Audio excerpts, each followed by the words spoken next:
The water in your bird bath looks the same at 7 a.m. as it does at 7 p.m.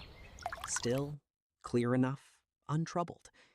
But somewhere in that stillness, between the moment a chickadee dips its beak and the moment a finch lands an hour later, something has changed that no eye can catch.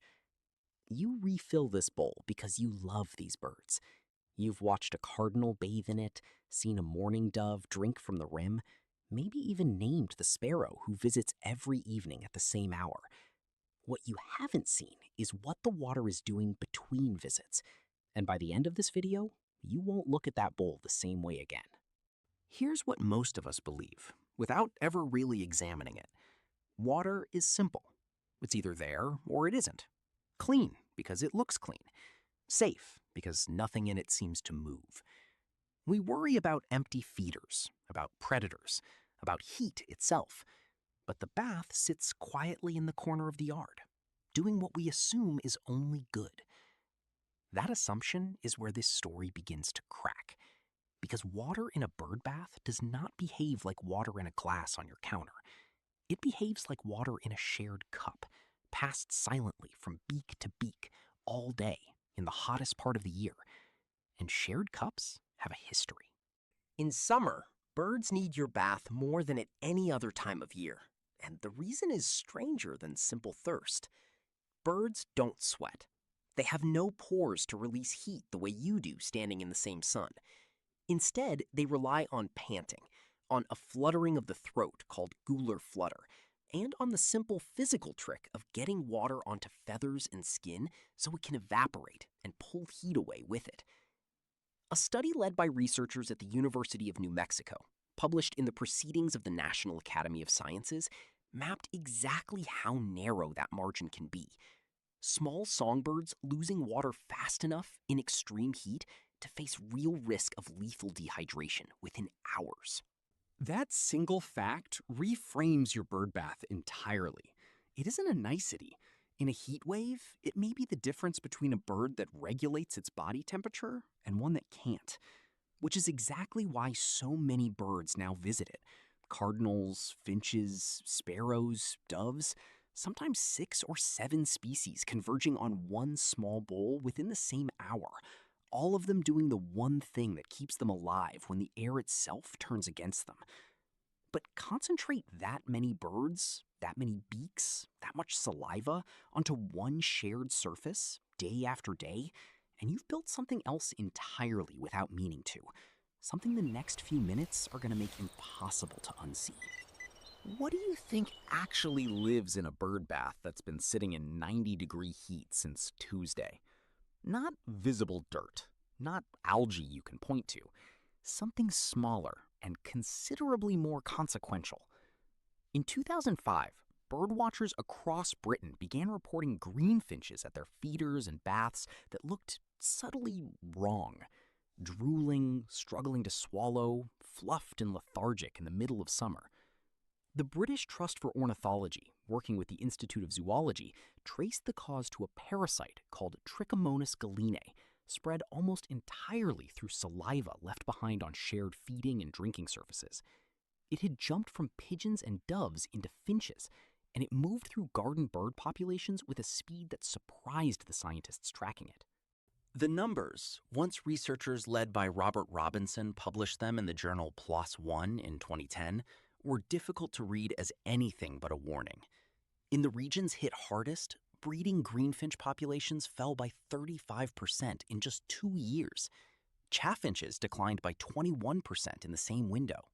Altogether, the study estimated the disease killed more than 500,000 birds in Britain in 2006 alone, one of the largest wildlife disease die-offs ever documented in a common, everyday species, not an endangered bird in a remote forest. A garden bird, the kind that visits a feeder or a bath in almost every backyard across the country, the same way birds visit yours. Here is the detail that turns this from a foreign news story into a fact about your own backyard. A 2022 study in Scientific Reports, led by researchers collaborating with the BTO, found the sharpest declines weren't in wild countryside at all. They were in peri-domestic habitat, Gardens, suburbs, exactly the kind of space with a feeder and a bath, exactly the kind of space where supplementary feeding brings unrelated birds into repeated close contact with the same surfaces. The parasite doesn't need a jungle or a wetland to spread. It needs what you already have: a shared bowl, warm weather, and birds who trust it enough to keep coming back. Picture the bath in your own yard right now. A finch lands, drinks, leaves behind a trace of saliva at the waterline. An hour later, in the heat, that same water has warmed several degrees, and warm, still water is precisely the condition in which a protozoan parasite survives longest outside a host. A second bird arrives, drinks from the same spot, and carries away more than water. No feathers touched, no blood, no visible contact of any kind, and yet transmission has occurred, silently, in front of a window you may have been standing at yourself. This isn't a hypothetical. It's the exact mechanism researchers traced across thousands of British gardens.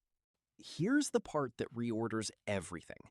The very behavior that makes a bird bath so valuable, bringing many species together in one place, is the same behavior that makes disease move faster through a bird population than almost anywhere else in nature. In the wild, without feeders or baths, species that rarely share space rarely share pathogens either. Your yard changes that equation. It's a crossroads you built out of kindness, and crossroads, biologically speaking, are where things spread. This isn't a reason for guilt. It's a reason for understanding, because the same instinct that made you fill that bowl is exactly the instinct that can keep it safe once you know what it's actually doing.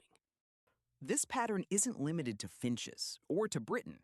The Cornell Lab of Ornithology has tracked a comparable story in house finches since 1994, when volunteers with Project Feeder Watch in Maryland began reporting birds with swollen, crusted eyes.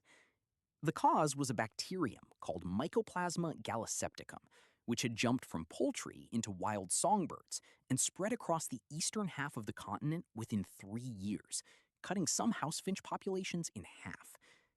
Cornell researchers have since confirmed the same underlying lesson: 2 different diseases, 2 different continents, one shared mechanism.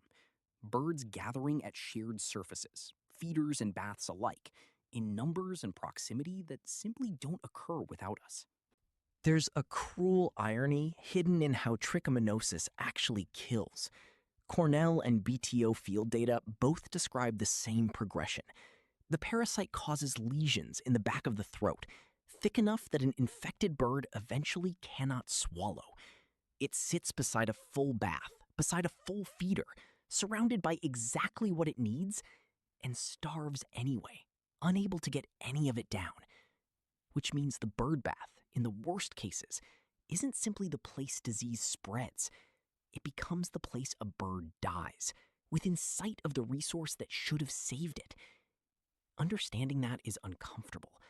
It's also exactly what makes the next part of this video matter. Trichomonas and Mycoplasma aren't the only residents of standing summer water.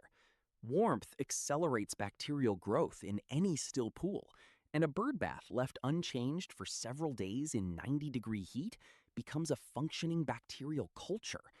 The U.S. Geological Survey's National Wildlife Health Center has documented how stagnant warm water conditions of exactly this kind can support outbreaks of avian botulism in wild bird populations, particularly where water sits undisturbed for extended periods. Mosquitoes complete the picture.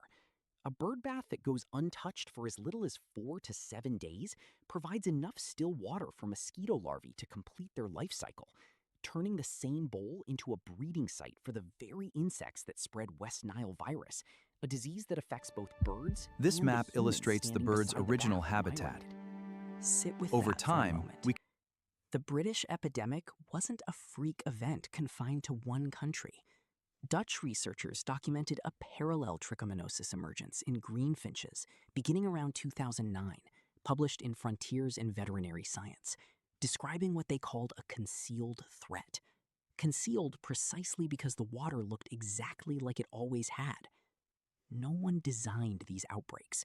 No one was careless in an obvious way. millions of ordinary people simply kept doing the kind, ordinary thing of filling a bowl with water, never told that summer heat and repeated visits could turn generosity into risk. You are not those people's villain. You're the person this video exists for, the one about to learn what they didn't. Go back to that bowl outside your window. Still, clear, untroubled, at least to the eye. Nothing about its appearance has changed since the first minute of this video, and that's exactly the point. The stillness was never evidence of safety. It was only evidence that bacteria, protozoa, and mosquito larvae don't announce themselves visually. Not in a backyard, not under a microscope you don't own. The bird you watched bathe an hour ago left something behind that had nothing to do with feathers or mess. And the finch who visits after it will carry that trace forward, without either bird or you ever knowing the exchange took place. But here's what changes now that you know. That same bowl, refreshed regularly and scrubbed on a simple schedule, becomes almost entirely safe. The same research that documented the danger also documented the fix, and it's remarkably ordinary. This was never a reason to stop filling the bath. Birds in summer heat need it more than at any other point in the year, exactly as the dehydration research showed in minute 3. It's a reason to treat that bowl the way you'd treat a water dish shared by several animals in your care, not a static garden ornament you glance at once a week. The water was never the danger. Stillness was. If this changed how you'll look at that bowl outside your window, there's a companion piece worth watching next. The video that started this channel's most watched thread, If a Bird Sings Outside Your Window at 4 a.m., about what that early, solitary song is actually communicating and why it happens at that exact hour and not another. It follows the same idea this video just walked through. The ordinary parts of your yard, looked at closely enough, turn out to be extraordinary. New video every week, always built the same way, starting with something you already see and ending with something you'll never see the same way again. The fix researchers and wildlife agencies converge on is simpler than the problem sounds. Empty and refill your bird bath with fresh water every 1 to 2 days in hot weather. Not because the old water looks dirty, but because that window is roughly how long it takes bacteria and parasite loads to build to meaningful levels in warm, still conditions. Once a week, go further. Scrub the basin with a stiff brush, using a solution of 9 parts water to 1 part white vinegar, or a diluted bleach solution if you prefer. Then rinse thoroughly before refilling. This single habit, more than any product or design choice, is what the disease research consistently points to as the difference maker. A few smaller choices help too. Place the bath somewhere it gets partial shade during the hottest hours, which slows both evaporation and bacterial growth. Keep the water shallow. 1 to 2 inches is plenty for most songbirds and dries out mosquito larvae's margin for survival. And if you keep both a feeder and a bath, clean them on the same rotation, since research on both trichomoniasis and house finch conjunctivitis points to feeders as an equally important shared surface. None of this asks you to do less for the birds in your yard. It asks you to do the same generous thing, just slightly more deliberately. New video every week. I'll see you in the yard.